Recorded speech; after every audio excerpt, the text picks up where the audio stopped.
Hi, and welcome back to Food Farms and Chefs. And we are so excited to introduce to you one of the culinary delights that I've come across. I met her actually at an event, and we've crossed paths a couple other times.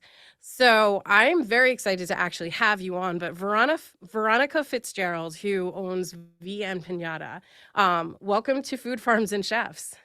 Thank you. Thank you for having me. I am happy to see you again. It's been a while. Happy New It's Year. I know. Happy New Year to you too.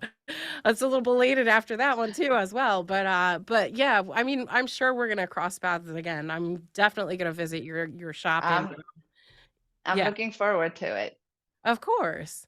But for our listeners who don't know what I'm alluding to, um, how did you get started? Because you were obviously you have a strong accent. You're not originally from this country, so let our listeners know a little bit about your history, where you come from, and how you got started into owning VM Pinatas.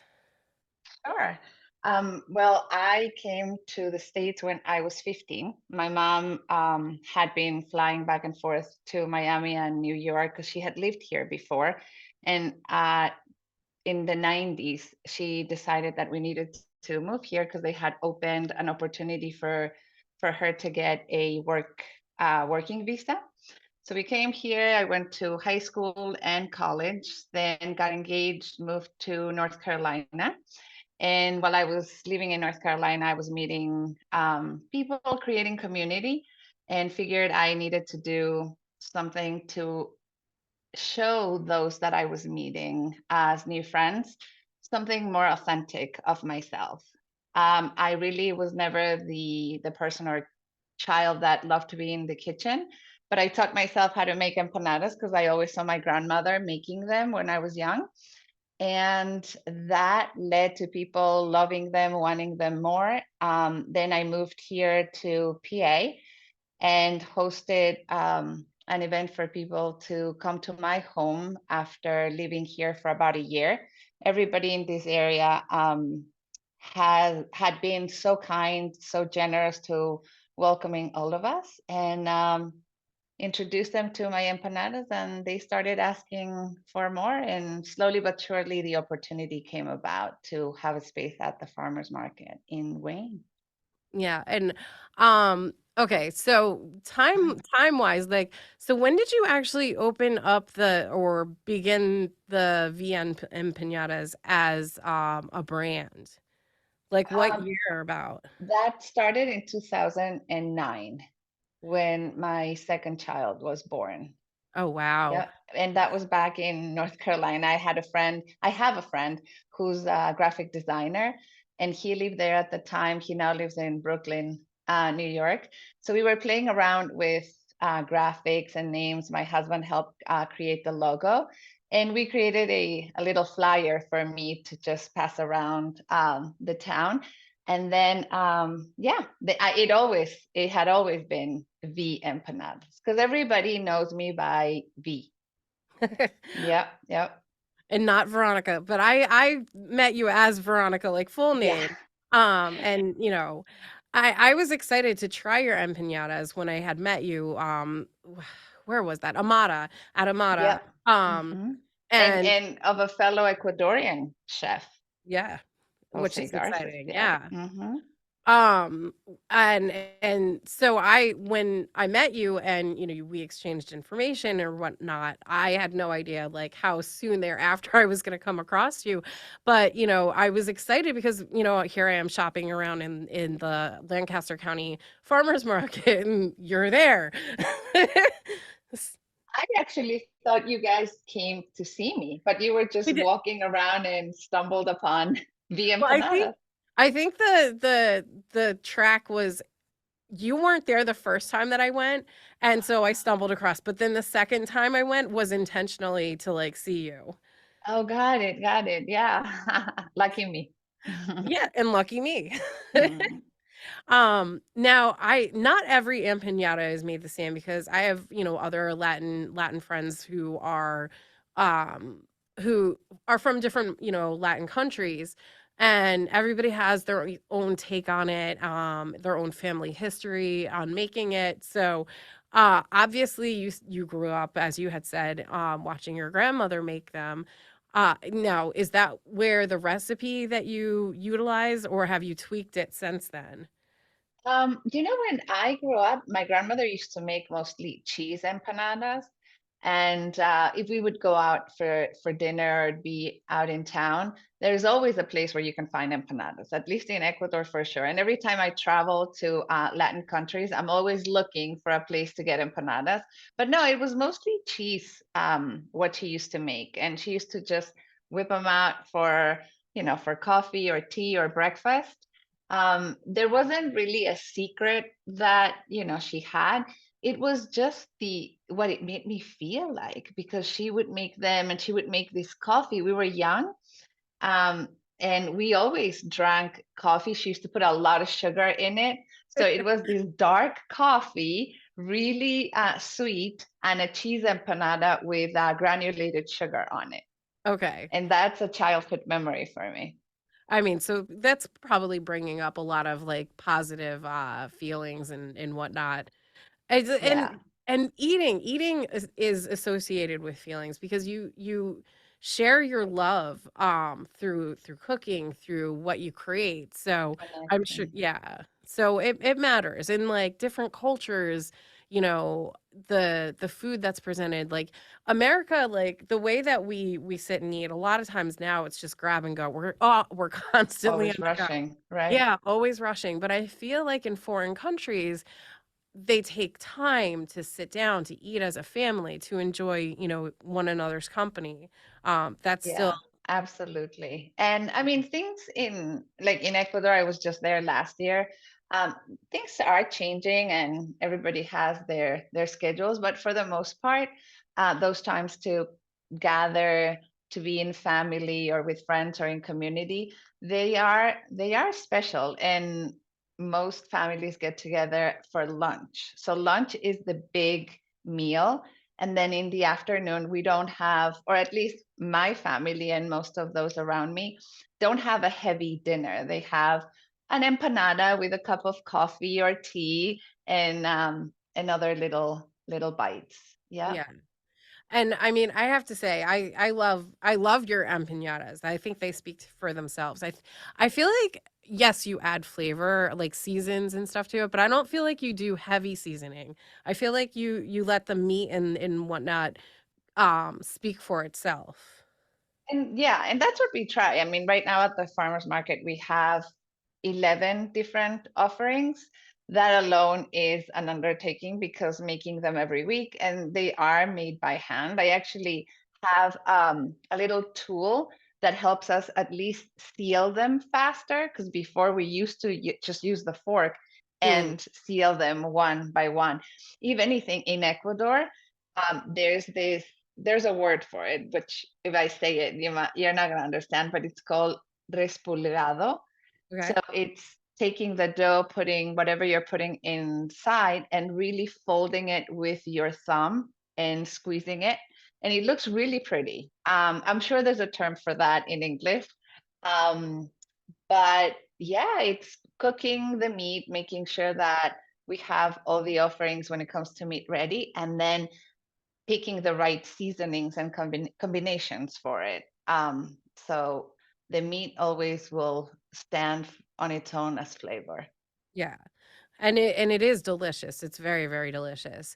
And the one thing that I also want to add is you have dessert empanadas too, which I've seen other places make dessert empanadas, but it's always like cinnamon and apples inside of an empanada. Like you do other things in addition to like I don't even know if you have cinnamon and apples on. No, I actually get a lot of people that want me to do, oh, you should do a s'mores empanada and you should do a peanut butter and jelly. And while all those sound like really great and delicious ideas, I do try as much as I can to stay authentic, to stay within Latin flavors. So the two that I offer are dulce de leche and guava and cream cheese. And those are in a different dough because it's a puff pastry. They're Yeah. good. They're my weakness. You know what's surprising? I actually haven't had either of those, and I'm surprised, like, Oh, especially because when I saw the cream cheese and guava one, I was like, "How have I not tried that yet?" And I'm sure you probably, like, put, like, a nice, like, coating of, like, butter with maybe sugar, granulated sugar on top? I actually I put powdered sugar on them. Yeah, yeah. I've been thinking for Valentine's Day, not that it's Latin or traditional, but it's Valentine's Day, and I am considering maybe Nutella or putting like a Hershey piece of chocolate and just closing the empanada. And I'm sure when it fries, I gotta It'll play melt around out. and test it and see. Yeah. And I don't mind doing that at all. I mean, it's like a twist my arm so that, "Oh, I have to try this?" I know I have to So it's test just it. I have to get in the kitchen and test this. Oh, darn. Oh, well, I mean, you have the dulce de leche. I wonder if you can, do, like, caramel with that.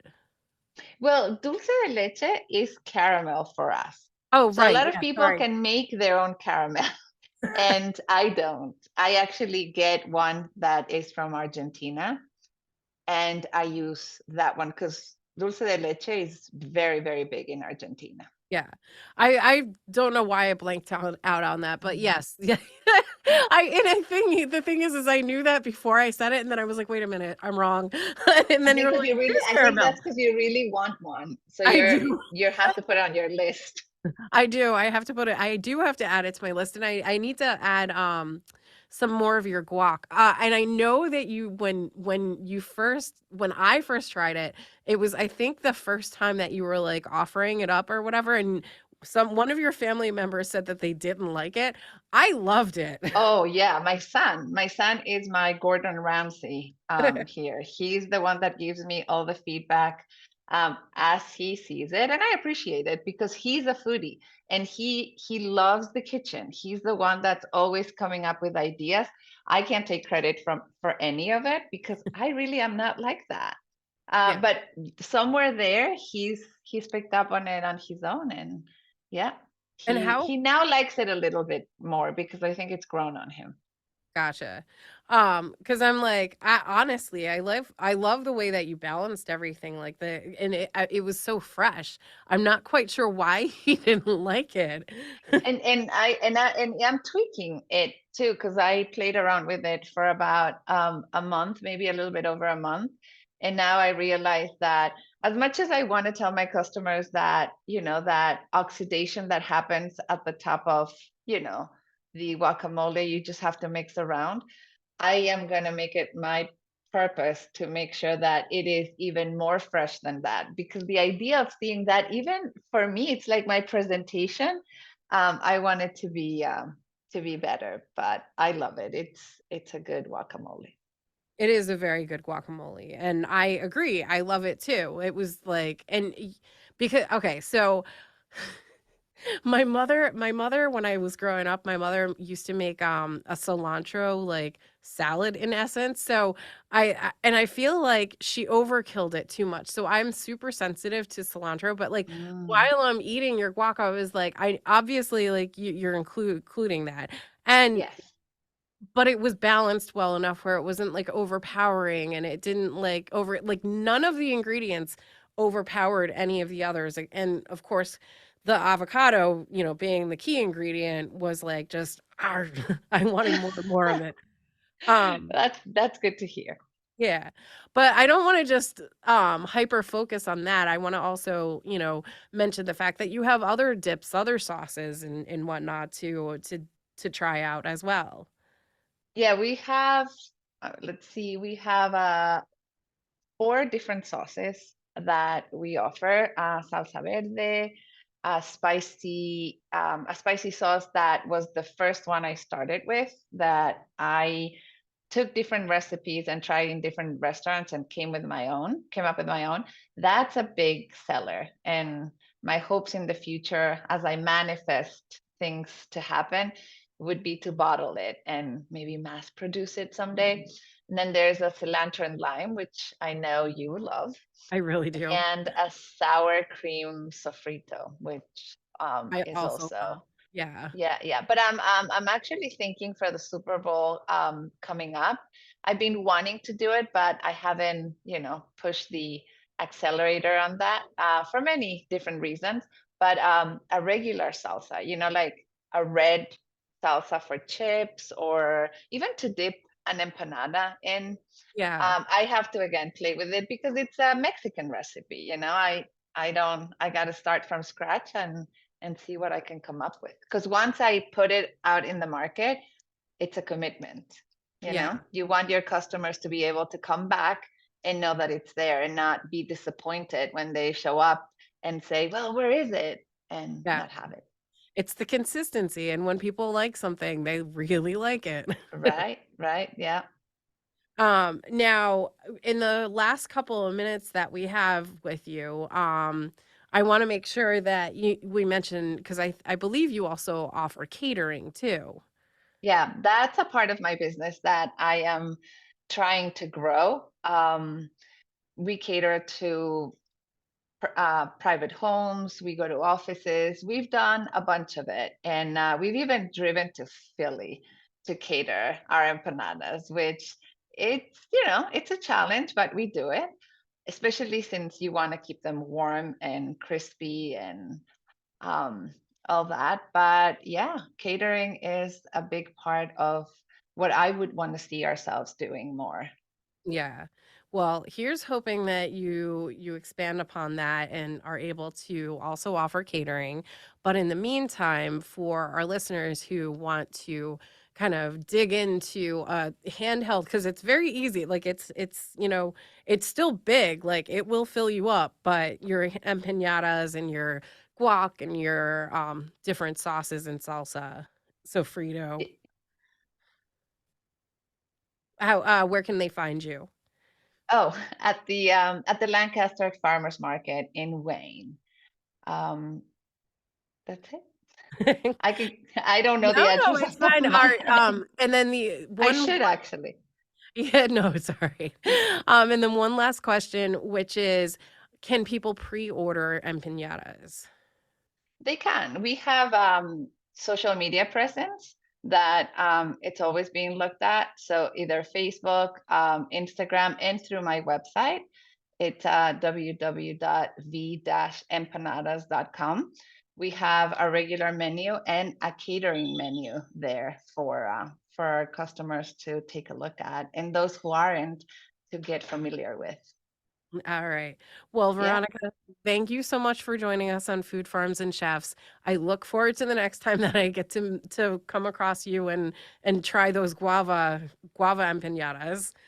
I am so happy you chose me and gave me this opportunity. And yeah, I look forward to seeing you, and definitely come hungry because you know that I like to feed people. It's really what drove me to this opportunity of having a business.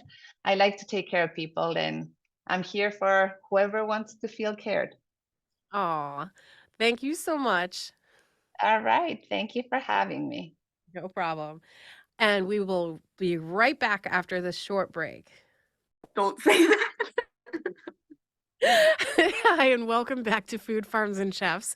We're having a lot of fun over here. But I am speaking with Sally Gadea, who is the owner and chef of Gelateria, which is a bakery in Yardley, PA. Yes. All right. So, Sally, and since we're having so much fun just laughing away, let's keep going. So, how for our listeners, how did you get started? Where did you study? And I mean, because I know both you and your husband are pastry chefs, like that you have, worked in under a prestigious restaurant group in Washington, D.C. Yeah. Yeah, and your husband also has a lot of other accolades to tack on to that, but, let's focus on you since you're on, and let Okay. our listeners know, like, how you got started and some of your bragging, rights as a pastry chef. I don't know if I have as many bragging rights as Jamil, but let's see. I went to Drexel University and my degree was in culinary arts, and then I got a minor in business administration. And then that was, so my degree being in culinary arts, I knew I wanted to do pastry the whole time. That wasn't a question. I just focused all of my work in pastry, and I wanted the background of the culinary arts. I thought that was a good foundation.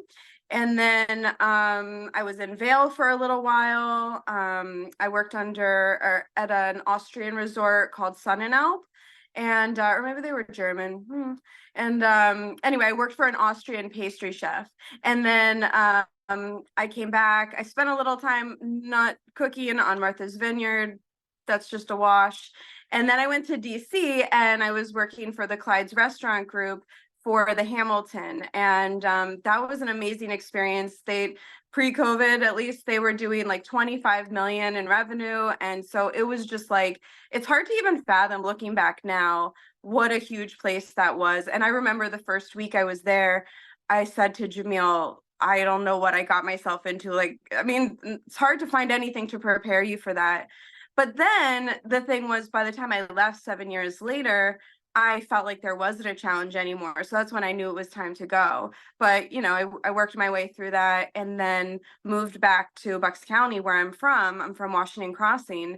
And I bided my time over at Brick Farm while Pana was being built. And now my husband and I are here. We've opened Pana Gelateria and Bakery. And that's been about 1.5 years now. So Congratulations, by the way. thank you. Thank you. Now, I know that when you guys were starting to build that business, you came into a little bit of a hiccup as far as the planning was concerned. So you did actually reach out to SCORE in Bucks County. Yeah. So I love the fact that there's, that available for people who are looking to open up businesses and looking for guidance, because it isn't easy, like starting a business, for sure. Yeah. Well, the thing is that I say this all the time across the board about many things, but what I know is pastries and cooking. I don't know about spreadsheets much. I don't know about a lot of those business end of things, despite my minor in business administration. Um, we just found ourselves having to make a business plan, which it turns out is so much work for a hypothetical. And so, yeah, then my mom suggested that we reach out to SCORE. I think she saw an article in the newspaper, and could not have done it without them. They were so helpful. I mean, I have friends that are, I have a friend who's building a pop-up dinner business. I tell people all the time, anytime you're even thinking about starting a business, or we could still use them in discussing expansion or any issues we would have now, but they're just such an amazing resource, and they were so helpful to us. So that was a big piece of the puzzle for us. And that's good. I'm glad to hear that. And for other business owners and restaurateurs too, because as you said, it's not easy, and there's a lot of background stuff that you have to do, and loopholes and paperwork that has to be filled out, that you don't know walking into it. Like, you'll have an idea, like, you go to school, you become a chef, you're like, yeah, I want to open my own place, and it's exciting, and then you get faced with all of this other stuff that Then you're there and you're like, how? Wait, I don't actually know how. And there feels like, I remember the feeling that there's this feeling of a barrier, that you're like, I just don't know. Like, I have this idea, I have these skills. How do I make that happen? And then you just kind of go, I guess I'll just keep doing what I'm doing and not do that. But we kind of, our landlord, where we had found our location, and like everyone was supporting us, everybody kind of like kept the ball rolling with us, like kind of kept pushing us down that hill, making that snowball. And SCORE along the way. Like, I think especially owning a business, and from that point of starting to build the business, I've realized, you got to go to the experts about what they're an expert at. So, we have an accountant and a bookkeeper, and then we use SCORE for planning the business end of things. And if you need a cake, you can come to me, or if you need gelato, you can come here. That's what we do best. But what we don't do best is like make spreadsheets. Yeah. So And I apologize for focusing so strongly on score and whatnot and the No, business I aspect, think but I it's mean, great too. I think that's great. I think that people should know about it. It's an unbelievable free resource, and it's not like it was a big process. All I did was send them, like, there's a very brief application. Probably 48 hours later I was set up with a mentor. And to be honest, the first mentor we had was very supportive, but he wasn't helping us do the business plan. He's just very supportive of helping us build the idea. And so when I asked for someone new, we got matched with someone that better fit our needs, like real needs. And I told him, you're gonna have to hold my hand through this. yeah. Um, there were tears for sure. It was a big Aw. thing, but I think it's good to know too that if you do get in any sort of relationship or mentorship, that you can find a new person if one person doesn't fit. Yeah. This is true. This is very true. Now I'm going to circle back around to your business itself because obviously that's why I'm bringing you on. I wanted to highlight I wanted to highlight Pana because, it's I love sweets. I 100% love anything sweet. And gelato, I was first introduced to gelato, the idea of gelato, because my mother had been remarried and went to Italy, and she talked about it. My friends who went to Italy, talked about it.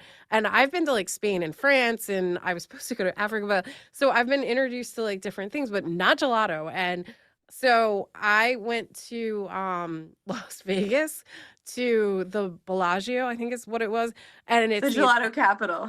yeah, and they had gelato there, so that was the first time that I actually tried gelato was in America, so I can't say that I've had a real gelato per se, like, because I haven't had it in Italy, but I believe that you guys actually because even your background right now that I can see for our listeners, there is a YouTube channel as well that you can see the background of her gelato place looks European. Oh, thank you. So then I guess you just wanted me to expand on about the Yeah, because gelato life and stuff. yeah. I'm sorry. That was Fun. very No, that's indirect, but okay. yeah. I can take you can say anything, I can take it away. Um, yeah, so actually it's really funny that you mentioned the Bellagio because I have no idea what year that was, but Jamil, one of his big starts was he spent, I think it was not him, so could be misquoting. It was pre me, but I think he was 14 years at the Bellagio in Vegas. Oh, wow. And my understanding would be that he started, his process of learning about making gelato there. So see how it all ties together. What a tapestry. Um, I so love it. yeah, he just honed his skills, and Jamila is like really into the science, and yeah, the specificity of the science of, I mean, all things baking, bread and the gelato. And so he's just kind of perfected his recipe over the years. When he was in DC, he was at high-end Italian restaurants, Bibiana, and then he was at Masseria, which is a Michelin star restaurant in DC, and he became the corporate pastry chef there. All that to say that he's worked in a lot of high-end Italian places that he perfected this recipe. And we're not Italian. Here's the thing is we get people in every once in a while that will be like, is this real Italian gelato? And for all intents and purposes, we have lots of Italian friends, true Italian, I mean, not true, but that they're from Italy Italy. of of their generation. And you know what I'm saying? Yeah. And they come in, they're like, this is Italian gelato. I'm not Italian. Jamil's not Italian. We didn't go to school in Italy. We didn't live in Italy. We've been there. We just got back on Monday from there. We love it. But we make great gelato. Jamil does. And I think that it's just a feeling of connection to a lot of their values, as far as hospitality, that like in the shop, I'm looking around it with my eyes right now. To me, it feels like very comfortable, and embracing like beautiful details, um but in a like a comfortable homey kind of way. And I think that speaks to the Italian culture, because when you go there, it's not perfect, and everything isn't perfect, but it feels really good, and it feels like somebody cared about the details and the aesthetic and everything, that all the details were important, not just that you go into a beautiful restaurant, but that you're made to feel at home by your server, or which, we just, like I said, came back from Italy, and so many restaurants are just family owned, and just feeling the family come over and taking care of you and serving their things. That's what we're doing. And we're not saying that we are Italy, or do you get what I mean? That we're not Yeah. saying we're anything more than what we are. We But love it's what we do. We put the care into it, and here we are. Yeah. You took the words right out of my mouth. I was gonna say, but it's the care and the love that goes into it. And you guys Yeah. create, I mean, one of the things that I do love about gelato versus ice cream, because ice cream is large, huge batches. Whereas I feel, and yes, they're creamy, but like I feel like gelato is just a notch above with the creaminess, and also the flavor profile is very strong. Like gelato has an Mm. extremely strong profile Yeah. comparatively to ice cream, which is more subtle. And I feel like gelato takes TLC. Um, Mhm. and I don't want to focus just on gelato because you you do make cups or You're cupcakes. okay. Cakes, I meant to say cakes and cupcakes and, other baked goods, in addition to the gelato, and I believe you also offer coffee as well, Mhm. which affogatos with gelato would probably be perfect. We Um do them. I'm glad that we're having a lot of fun. So but I mean, it's a key component, like to be able to combine the different things, and you can even have like you can probably have a pastry, and if you want, and plop a scoop of gelato on top of it. I mean, For sure. yeah. But so what are some of the other things that you offer? Since I kind of spoiled it, but Yeah, you ruin her. yeah. So yeah, honestly, okay, the staples are, we have two chocolate chip cookies. When Jamil and I were coming up, before even Pana was a concept, we were like, let's just start making lists of like the best stuff that we do. And I was like, well, obviously my chocolate chip cookies. And Jamil was like, well, my chocolate chip cookies are good too. And so then we were like, wait a second, let's not decide. Let's do a Mr. and a Mrs., which is exactly what we do. Mine is a classic chocolate chip cookie. Jamil's has a little bourbon, a little coffee extract in it. We do sea salt on top and pecans in there. So we have like a selection of cookies. Those two are always there, and then we add in other things. We have ricotta cookies. I'm doing a ginger snap right now. So that one of our most popular items is my mom's recipe for almond pound cake. Don't ask me, it's the most simple thing. It has 5 ingredients in it, but people come in all the time. There's people who regularly come through as they're going over to someone's house for a dinner. They pick them up for their friends. It's just kind of blows my mind how popular it is, other than the fact that it's not super sweet. And I grew up on it because my mom would always make it if we had neighbors move in. She still makes them for her neighbors if somebody new moves in. And it's not too sweet, so, and it doesn't have like an icing or a glaze on it, so it's just good for like breakfast, lunch, dinner, tea, snack, walking through the kitchen. And it's just so popular here. And then we do a bunch of stuff that we just kind of do what we want. So we often have a tart, which is always really popular. This week I did frangipane and apricot. I know it's not really apricot season, but I was in the store and I saw some and they look good, so I got them. Um, yeah, we just kind of fly by the seat of our pants. I whimsically make up layer cakes as I like. I was just making an Earl Grey chocolate ganache that I'm gonna do for a chocolate cake this week. Um, we do galettes, which are like little free-form hand pies, and we always have a savory one and a fruit-filled one. Right now we have plum, and it's made with plum preserves that we'd made in the summertime when we had an abundance of them. So we preserve them with aromatics, and then when we were about to leave for vacation and we didn't want to stock up on produce and have it go bad, we were like, oh wait, we've got those preserves, which is exactly what they're Perfect. Yeah. for. And then we do a vegetable one, and I think my next one, I just used up my mushroom and chestnut, and I think my next one will be maybe mushroom. I haven't fully decided. I think mushroom, rosemary, and goat cheese. So we just do like what's seasonal, whatever we have, and let that point us in the direction of creativity. I think that in the beginning, people would come in and they still kind of do sometimes, and they'll be like, "Do you have a menu? What like where's this thing I looked for before?" But now I think our customers have caught on to the idea that we just do whatever we want and don't boss me around about it. And but I think that they like that. I want people to be curious and to not just expect everything to be the way it was before. We would get bored doing that, and it makes us feel excited and like joyful about it to wonder what's next. I just did my very first live last week, or maybe it was 2 weeks ago before we left for vacation. Mhm. And we were talking about, the galettes have been so popular. They sell out early in the day, and we make extra all the time, and then they keep selling out. They're so popular, but I kind of brought up the point that if you just keep doing the same thing, do you become complacent? Maybe there's something better out there or just more interesting to do. So we never want to have that feeling of dulling our excitement for stuff by becoming complacent. Yeah. I mean, it's exciting being able to like do whatever you want and utilize seasonal fruits, vegetables, etc. To come up with creations where you have your base, but like you can be creative with it.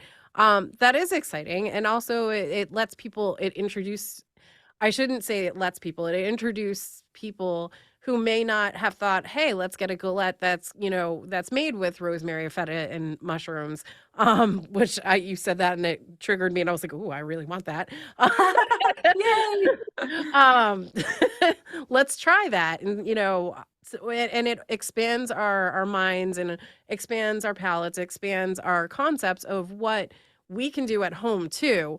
Not that I necessarily want to say for people to go home and make food, but like go to your store and purchase it, but like, hey, maybe it'll inspire an idea. Yeah. So, but we really are running out of time right now. So There's for so much more to say. I know. We'll have to bring you back on. Um, but for our listeners out there, especially because I know that Valentine's Day is coming up, Super Bowl, and just, hey, brunch and weekends and get togethers with friends, where can they find you online and in person? So online, I'm on Instagram, and we post to Facebook as well. But the Instagram is at PANNAYARDLEY at Pana Yardley. And then what was the other question for Oh, what was the other part? do they Your face. do You they didn't agree to get quizzed. I know, I was like, "Oh, wait." Do you offer catering and whatnot because of all the Yeah, we take orders. I usually just do it through kind of a custom basis where people give me a call and they say, "Hey, my wife really likes chocolate and peanut butter. Can you make a cake with that?" And then I just make it. Like I said, I don't have a menu, but I just take phone calls or talk to people when they come in the store, and I pretty much make whatever people want. I think yesterday I did a vegan birthday cake, and I get gluten-free orders all the time. We make a lot of gluten-free stuff. We usually have at least 3 items. And yeah, we do whatever. We have our gelato cart, which people should check out on our website or on our Instagram. So we can take our gelato to private events, and we take it to community events as well. Okay, perfect. All right. Thank you so much for joining me on Food Farms and Chefs, and I will definitely have to have you back because we had way too much fun. We have so much to talk about. We do. All Thank you right. so much for having me. This was really great. No problem. I loved having you. So, but to our listeners out there, check them out. Check out Pana in Yardley, and I will be right back after this short break. Thank you. Hi, and welcome back to Food Farms and Chefs. And I'm very, very excited. Not as excited as some of your patrons who wag, um, but very excited to introduce Allison and Sam Matiola, who own the Boozy Mutt. And I think it's in Brewery Town, if I'm correct. Yep, that's right. All right. So let our listeners know because I feel like it's I feel like there has been a little bit more of a trend like since the pandemic where places are like a little bit more dog friendly, but you guys really just dove nose deep into owning something that is pet friendly. So how did you get started in this ownership of the Boozy Mutt. And, do either of you have any history on owning a restaurant or a bar, or have any kind of outside of, having your Buddha with you, um, that you purchased over the pandemic? Um, how did you come about bringing all of those little different nuances together? Yeah, I That's mean, Go ahead, go ahead, Sam. Al. Yeah, okay. So, and I'll let you take the next one, but all great questions. I think you hit the nail on the head, right? Like the pandemic was a catalyst for a lot of different businesses, and a lot of different folks, especially in hospitality, where they were hit so hard, having to adapt and do something new. For Allison and I, we do not have a background in hospitality. We're both, corporate, had done sales for a very long time, and we saw the pandemic as our opportunity to get a dog because we've been dog lovers our whole lives. But just before, we traveled a ton for work, and it was just never a tenable option for us. So we thought, hey, we'll get a dog, and we'll train the dog. And within a couple of weeks, the dog will be trained up, and then the world will be back to normal, and like everything will be good, right? Of course, neither of those things were true. The dog wasn't trained, and we weren't traveling again. So we had a lot of time on our hands, and we started doing what I think a lot of folks were doing at the time, which was we would go to the dog park, we would bring a 6-pack and a lawn chair, and we would sit down, and we made all these friends, doing the social distancing thing. And we had a great time doing it. I think at the same time, though, we thought there's an opportunity to make this experience better, not only for dogs, but also people. I think we would find ourselves often, it's the middle of the winter, you're out there letting the dog get the exercise, and you're sitting there freezing cold, or, it's raining, or, there's maybe an aggressive dog at the park, or it's not fenced, like whatever it might be, right? Like we just felt like there was an opportunity to improve that experience for everybody, dogs and people alike. And so in December of 2020, we kind of slowly started writing a business plan. We realized that there were concepts, I'll call it like similar to ours, that are more in the southern states. Mm-hmm. At the same time, we also don't think that like weather is a big factor here, right? Compared to Florida. So like we can't just be outdoors.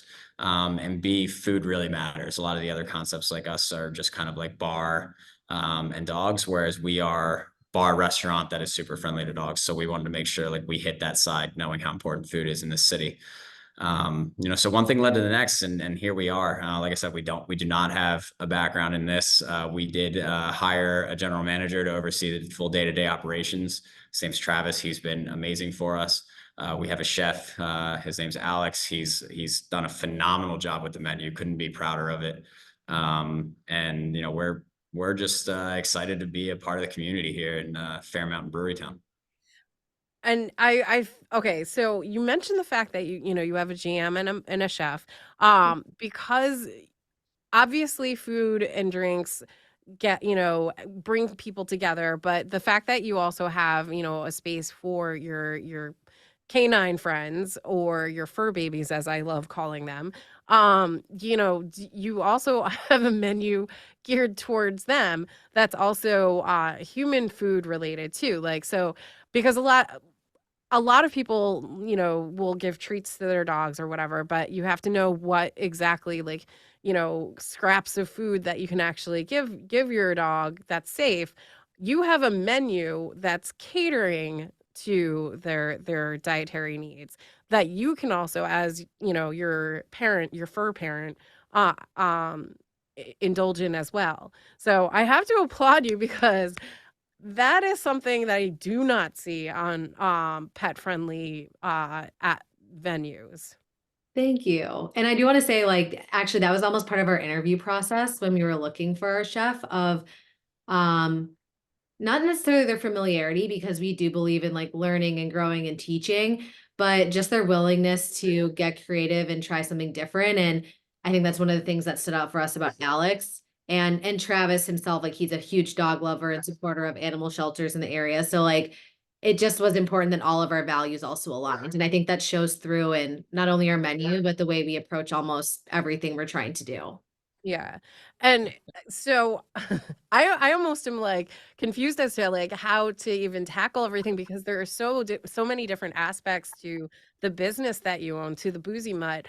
because I know that you have obviously the play space for them, which I think you have an indoor and outdoor space so that come the inclement weather, like you had mentioned, Sam, that, you can have that indoor space where you can continue enjoying your time, socializing with other humans, or as the vernacular is humans, um, for animals. Uh, and the dogs can play together, but you also have, I think, a dog wash station inside there as well. And one of the big key components that I thought was interesting and important is that you offer memberships, but you have to also go through an approval process with your pet also having been fully vaccinated. So I thought that was, very, very important to mention too, because our listeners who are out there that would like to not only indulge their palates and have throw back a beer or one of your interesting cocktails, which you come up with some interesting names for. um the your whole concept is around the safety and also the availability of different, aspects for your pets. Mhm. I think like when we first started this concept, we like reflected on the feedback that we got from a lot of our friends and family that had dogs as well. And then we immediately went to some experts with like dog trainers and veterinarians. We even have vet techs on our staff now, because we recognize that I mean, we treat our dog like our child, and most people do. And so, like, just kind of giving everyone the peace of mind that if you're bringing your dog, it is like a dog park on steroids. But also, if you don't have a dog, that you also can feel safe and comfortable and, like, to your point, indulge in like the free puppy love that we can offer. So we kind of felt like it was like a win-win for both parties, and just to make like a really welcoming, inclusive space. Yeah. And I love that. I love everything about that. And I don't have, like, we said prior to beginning this interview off air, I had mentioned the fact that I don't have a dog, but I would love to just go visit, and like I would sit down and just let the dogs run all over me. People do that. You're welcome to do that. They do that all the time. Like it's totally normal now, and we clean our floors very, very, very, very well. So don't feel like you can't do that either.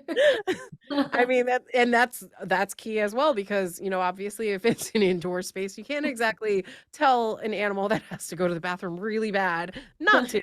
Most of them are pretty good though. Like since the dogs that come are housebroken, like Yeah. there's a couple of excited accidents, but I mean, they're animals. It is what it is. But we clean it up really well. We have a very strict cleaning process that we're really proud of and spent a lot of time building out. So, Yeah, and if I recall, when I was looking your website up, mm, you also have CPR trained personnel who are on your staff, so that, and that is for the animals, for our listeners out there, so that mhm, that if something should happen, like there are trained professionals who can cater to your dog's needs in that aspect as well. So mhm, you guys really thought of everything. Yeah, you mentioned safety earlier, and like for us, that was like going through this process with our architect in the very beginning. It was like, is it safe and is it healthy? And like those two things, like we always had to ask ourselves before we made any decision. And you were mentioned earlier, there's a membership model for the dogs. Yeah. Just to clarify on that, like people can also just be daily members, Okay. and there is a small fee for that. First visit is always going to be free for dogs. But ultimately, what that fee does is we make no money on that. If anything, we're actually losing money on it. But that fee essentially is paying for our employees, who we call them referees. If you come here, you can't miss them. They're wearing striped jerseys in our colors, the orange and the teal. And like you said, they have training in the dog CPR. They also just have training in general dog behaviors, knowing what to look for. Is the tail up or down? Are the hackles raised? What are the eyes doing?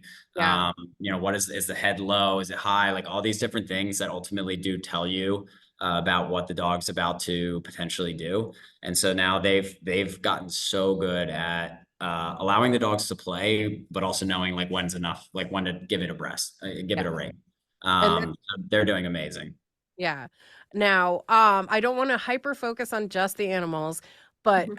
I think because it is such a very cool aspect and a new concept, and I believe like really it's the Pennsylvania's only like made for pet place. Like there are other, breweries and bars and stuff that allow pets, but this is you guys actually intentionally built this for, animal lovers. Mhm. So I applaud you for that, but let's focus a little bit about, the human aspect, which is we're going to go there and we're going to enjoy not only, interacting with our pets, but interacting with other people while eating and drinking. So let's tackle that menu and the both the menus, the bar menu and also the food menu. Yeah.